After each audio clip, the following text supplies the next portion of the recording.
Pagbilan nga nung sabon, alin po dito, sir? Ito bayad ko, oh. De La Cruz? De Guzman? Bakit ka nagtitinda? Totoo pala ang chismis. Kaya pala mukha kang pagod na pagod kapag pumapasok sa eskwelahan eh. Nagtitinda ka pala dito sa palengke. Gusto man kitang tulungan, pero hindi kasi sapat yung perang dinala ko para bilhin lahat yung tinitinda mo. Okay lang, De Guzman. Sige ma'am, sabay tayo mag-lunch later. Salamat sa pagbili. De La Cruz, alam mo bang bawal magtinda dito sa loob ng eskwelahan? Hanggat maaga pa, itago mo na yan para hindi na mapatawag yung magulang mo. Pasensya na po ma'am, meron po kasi akong pinag-iipunan eh. Sige na De La Cruz, magkita tayo mamaya ha. Itong mga batang to oh. Okay, so alam ko naman may natutunan. People at the back! Sino bang maingay dyan sa likod? Ma'am, si De La Cruz po. Baka nagtitinda na naman sa likod, kaya maingay po. De La Cruz, sinabihan na kita ha. Umayos ka kung ayaw mong ipatawag ko ang magulang mo. Magsitahimik na kayo. Okay, sige. Continue. Hoy, De La Cruz. Magkano ba lahat yan para tumigil ka na magtinda dito? Bibilin ko na. Nakakaawa ka naman eh. Papakyawin ko na yan. Hindi na, De Guzman. Meron lang kasi ako pinag-iipunan eh. Pero okay lang. Oh, ba't ayaw mo ipagbili sa akin? Bakit? Nahihiya ka? Isusumbong na lang kita kay ma'am.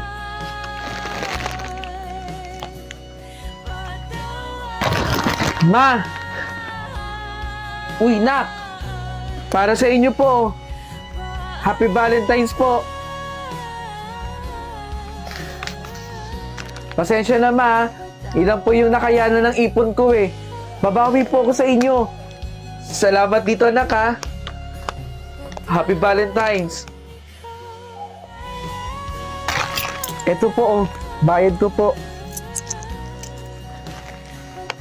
Ang ganda po. Siguradong matutuwa po yung nanay ko. Salamat po. Alam nyo ba guys, binilan ako ng tatay ko ng bagong cellphone. Ang maganda pa rito, pwede siya kahit saan at pang photoshoot talaga. Ako din eh. Binilan ako ng nanay ko. Birthday gift daw niya sa akin. Ganun ako kamalang mami ko. Ikaw din? Lo, meron din siya. Ay, teka. Gusto niyo ba pumunta sa bahay? Nagpakabit ng wifi yung tatay ko kahapon eh. Ano, G? Sa amin na lang. May wifi din kami doon. Uy, ako nagkaya. Huwag mo sabihin may wifi din kayo. Oo, meron kaming wifi. Nagpakabit din kahapon si mami. Kahapon din? Galing ah. Tara guys, sa amin na lang. Sige, doon na kayo. Nakakapagod yung trabaho natin ngayon ha. Pero in fairness, sold out tayo. Good job team. Yeah! Ale, baka pwede naman kami makahingi ng pagkain. Naku, Nay! Pasensya na po, pero naubusan na po kayo. Kahit para sa apo ko na lang.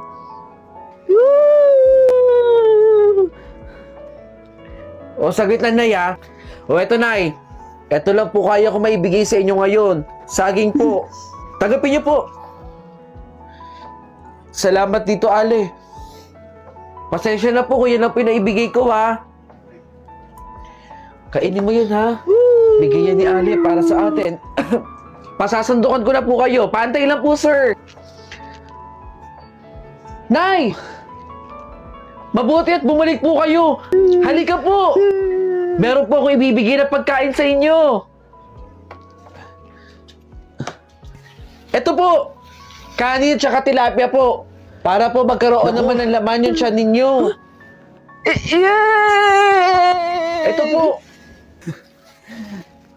Salamat dito, Ale. Pagpalain nawa ka ng Panginoon. Naku, Nay. Maliit na bagay lang po. Apo, may tilapia at saka kanin. Kainin nating dalawa to, ha? Ay, salamat po sa pag-order, Mama. Balik po kayo, ha? Ale. Nay, pasensya na po, pero pwede po ba kayong bumalik? Masyadong madami pa po kasing customer eh. Promise po, sa pagbalik po ninyo, meron po kayong pagkain sa akin. Ganun ho ba, Ale? O sige, pasensya na sa istorbo. Teka, Bakit hindi kasama ni nanay yung apo niya? Mabuti bumalik po kayo. Saglit lang po. Kukunin ko po yung pagkain, ha? Wala na yung apo ko. Nasa gasaan siya ng tren. O, ito apo.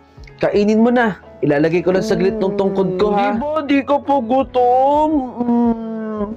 Huwag ka nang tumakbo dyan. Butog pa ikaw eh. At baka masagasaan ka ng tren. Apo!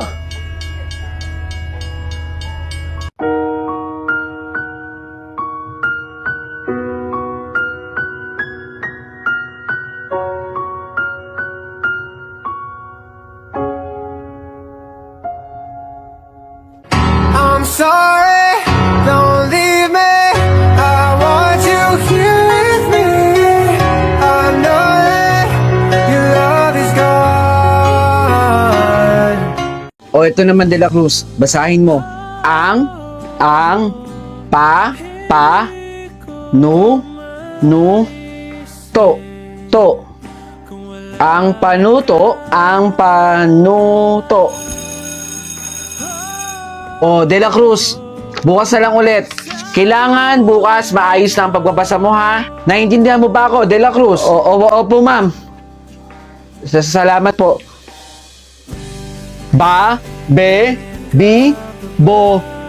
Bulol!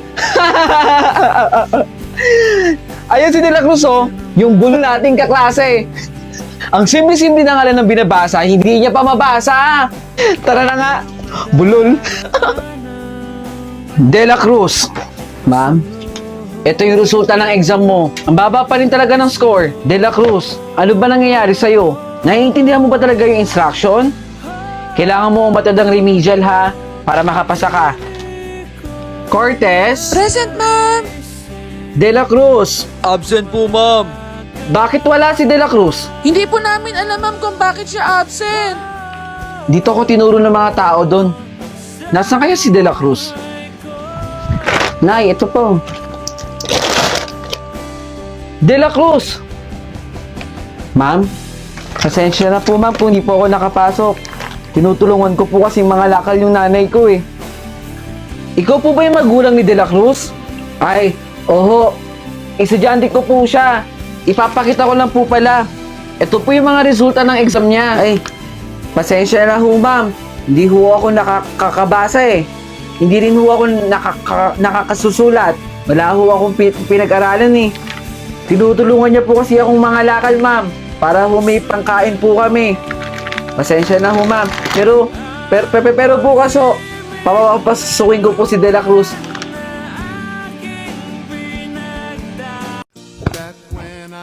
Hoy, Claire! Magugas ka doon ng plato doon, sabi ni Mama. Ha? Eh, kuya, hindi naman ako kumain doon eh. Sasagot ka pa? Sige na. Ako na maghuhugas. Kala ko sasagot ka pa eh. Tapusin ko lang itong ginagawa ko. Sige na, maghugas ka na doon. Magagalit pa sa'yo si Mama eh.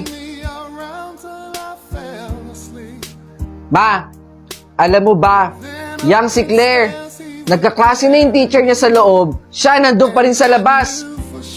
Siguro nagkakating ka, no? Hoy, kuya, ano yung sinasabi mo kay Mama? Totoo ba yan, Claire? Umamin ka. Kuya, hindi ako nagkakating. Hindi ko alam yung sinasabi mo. Naku, kunwari ka pa, Claire, sabihin mo na yung totoo kay Mama.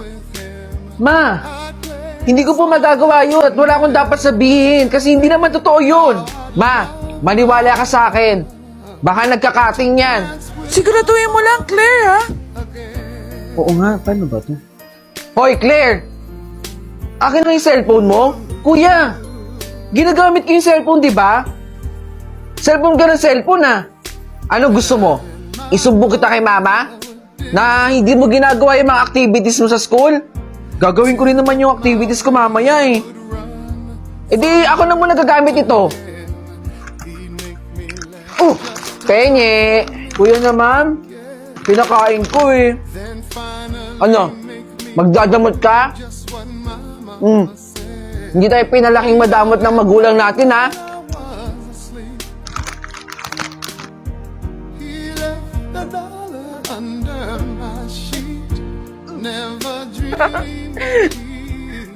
Claire, binato kita ng una na. Di ka man lang pagaganti sa akin? O di ka man lang ba magagalit sa akin? Claire, paano kung yung classmate mo ginanyang ka? Binato ka? Wala ka man lang magagawin? Ayos lang, kuya. Dok, kamusta na po ba yung lagay ng kuya ko? Malala na ang sakit ng kuya mo. Wala nang lunas para gumaling pa yun. Nakakalungkot man sabihin pero may taning na ang buhay ng kuya mo. Naiintindihan ko naman ang lahat eh. Di ako madrama. Alam ko ang nangyayari.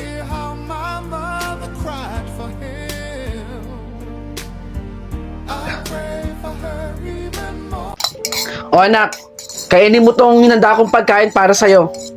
Oh, kainin mo yan. Ayoko pong kainin to. Anong ayaw mong kainin? Kainin mo yung inihanda kong pagkain para sa'yo. Ayoko po.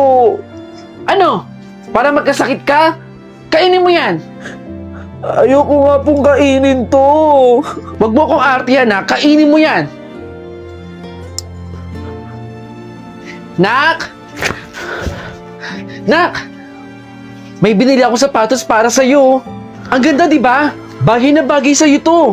Oh, sa'yo na. Bakit malungkot ka? Ayaw mo ba niyan? Akin na. Ibalik mo sa akin. Ibibigay ko doon sa kapitbahay natin. Hindi naman po sa ganun, ma. Hindi ka na lang maging grateful eh, no? Binigay ko na nga sa'yo yung sapatos para may magamit ka. Tapos sisimangutan mo ako ng ganyan? Akin na. Ibalik mo sa akin. Dadali ko na lang sa kapitbahay baka sakaling ma-appreciate niya.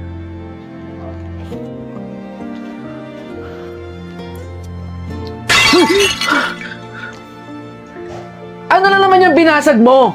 Ikaw hindi ka talaga nagtitino eh, no? Lahat na lang, puro perwisyo. Perwisyo ang binibigay mo sa akin. Oh, halika nga rito. Aray ko, ma! Ikaw, ayusin mo, anak. Para hindi kita nasasaktan, ha? Lagi na lang ganyan. Sorry na po, ma. Sorry na po. Saglit. Mrs. De La Cruz, sino sila? Nandito po kami para bisitahin po kayo. Eh, hindi na ulit kayo bumalik sa ating mental health center. Yung anak ko, Mrs. De La Cruz, 2 taon na pong patay ang inyong anak. Hindi siya patay. Anong pinagsasabi ninyo? Hindi pa siya patay. Kaya nga po kami nandito para tulungan po kayo. Tara, isama na natin si Mrs. De La Cruz. Saan niyo ko dadalhin? Sumama na lang po kayo, Mrs. De La Cruz. Saan? Nak, alam mo, ma, nabalitaan ko yung kapitbahay natin na kabatch mo na doon na raw sa magandang kumpanya. Eh di ba nak, graduate ka ng cum laude? Kamusta na pala? May trabaho ka na ba? Uy, may trabaho ka na ba? Anong oras ka na naman umuwi? Pag uwi mo pa dito, magsisi-cellphone ka lang. Hindi mo nga ako matulungan dito sa bahay. Mamaya malaman ko mababa pa grades mo. Puro ka kasi gala, cellphone. Tama na, ma. Tama na po. Hindi habang buhay kasama nyo kami dito, ha? Namiss ko lang yung boses po. Gusto kita, mama.